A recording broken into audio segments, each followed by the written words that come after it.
If you would like your hens to hatch out their own chicks at some point, it's really important that you have broody hens in your flock, which means they're likely to sit on their eggs, because not every chicken will sit on eggs. They'll lay eggs, but they may not sit on eggs. So in today's video, I'll be sharing 5 breeds that are known for being very broody. And so if you didn't want to hatch out chicks, sometimes it's a little bit of a pain because they're going to be broody and want to sit on their eggs at certain times of the year.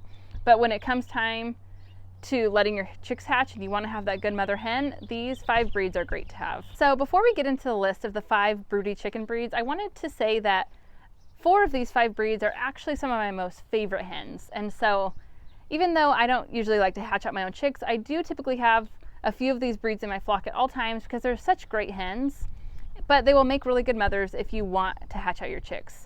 But the very first breed of today, which is the Silky, I do not keep in my flock. They are so broody, it's almost unmanageable. And so dealing with Silky hens can be really a pain.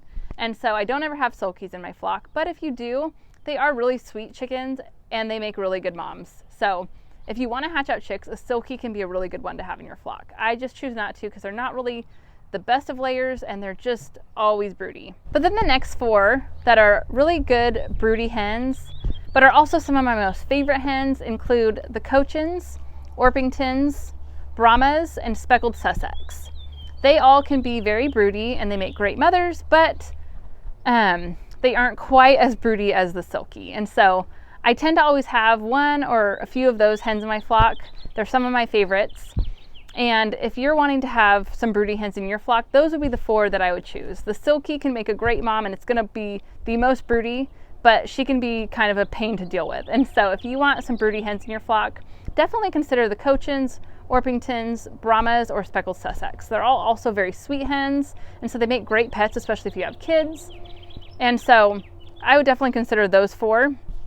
But if you have some of those breeds, but you actually aren't wanting them to hatch out their own chicks, there are a few things that can kind of help break those hens from being broody. And if you head to this video right here, I give you 7 tips for dealing with broody hens. And so head to that video and I'll see you there.